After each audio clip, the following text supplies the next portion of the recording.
Hey, welcome back. I'm Ron Mullet. This time I'm going to show you how I make these cornhole boards. And if you stick around, there's a nice little treat underneath that I'll show you later in the video. So let's get going. I'll start by cutting 4 2x4/8 in half. All of these materials came from Lowe's or Home Depot. I dig through the stack at Home Depot to find the nicest 2x4s I can. And then I get them home. The first process is to run them through the planer to get rid of all the crap on the outside edges. I can usually end up with a pretty smooth surface this way. Next, I run them through the table saw at least twice to straight line the edges. That way I can get rid of all the knots and things on the outside edge and round over those corners that I don't want. With a little bit of work, what started out as 2x4s from Home Depot are now nice, straight, square stock that I can build these cornhole boards from. Next, I need to cut them all to length. To make this an easy setup on my table saw, I've got a 1-inch thick block. I've got a clamp with a hole in the top, and I can set this. The dimension I want is 21 1/8. So I'll set my fence at 22 1/8.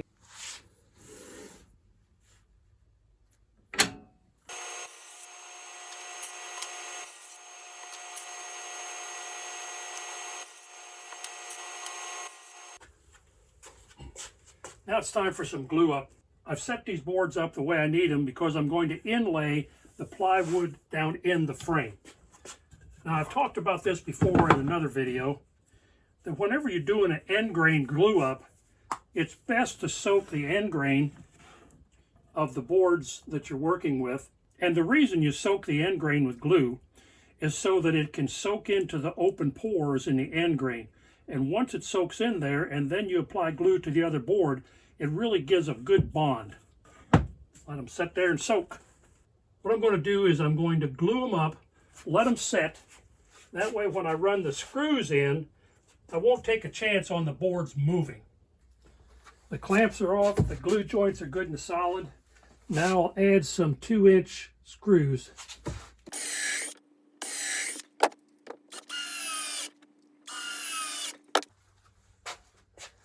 Next, I'll cut a rabbet on the inside of the frame to put the plywood down in, and I'm going to be using this rabbeting bit.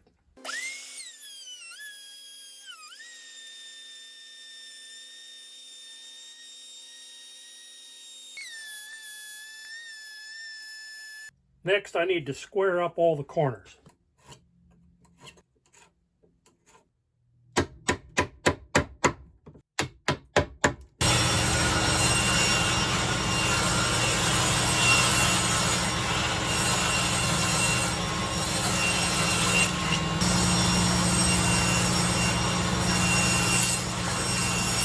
All right, moment of truth.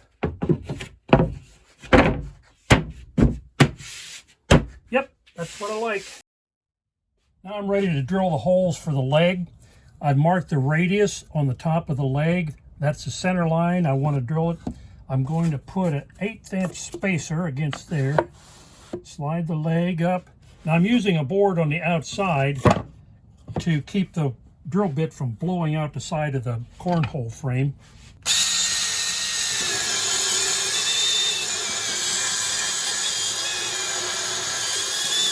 I've rounded over the top with the bandsaw, and I'm using a 4-inch long 3/8 stove bolt. We'll go in the outside. I'm going to put a fender washer on between the leg and the frame. That way it doesn't rub the paint off and it's not all this wood to wood contact. So I'll put that on, and then the leg goes on. And I'll use another fender washer on the outside. And the nut I'm going to use is a 3/8-inch nut, but it has a nylon bushing in that will lock it on there, and so it won't come off very easily.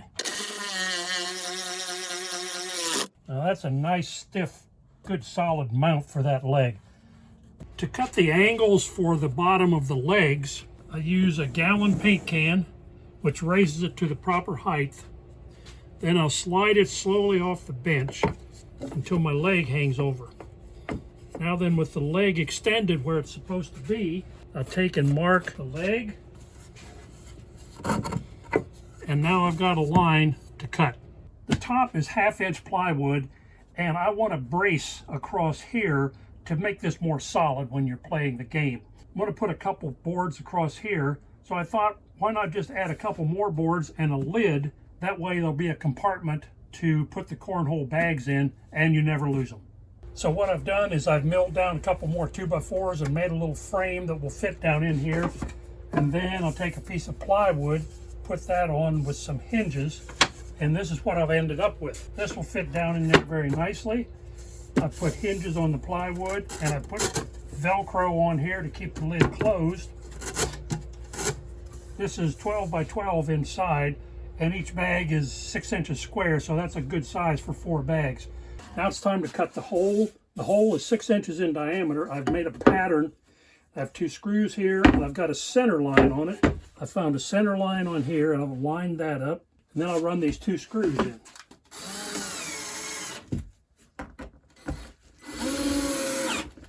And then next, I'll drill a starter hole for the pattern bit. Then I'll turn it over. I'm using a 1/2 inch pattern routing bit.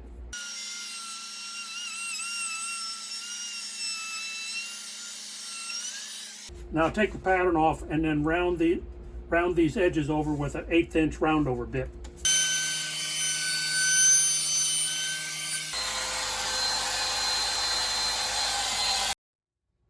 To cut the angles for the bottom of the legs, I use a gallon paint can, which raises it to the proper height. Then I'll slide it slowly off the bench until my leg hangs over. Now then, with the leg extended where it's supposed to be, I'll take and mark the leg.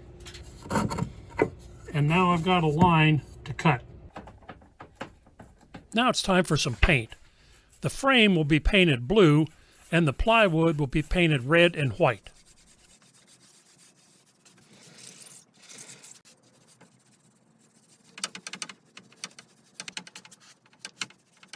Now I've got 2 coats of the white on, and I've used green frog tape. I like this best because it makes a really nice clean line. I've used this tape to outline the center part, and this will be red.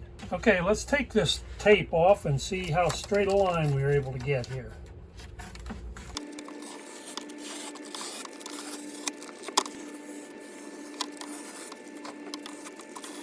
What I'm going to do is I'm going to glue this down, and then after the glue has dried, I'm going to come back and shoot some brad nails in through the ends.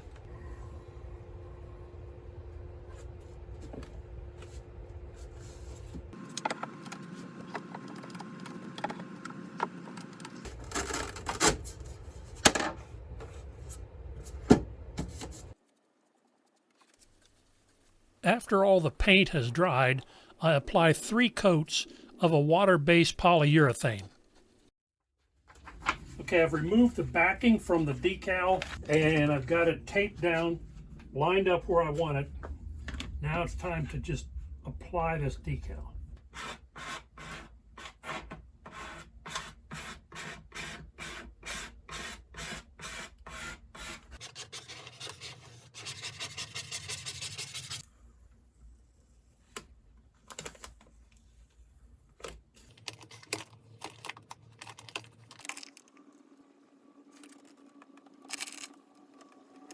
Yeah, I'm pleased with that.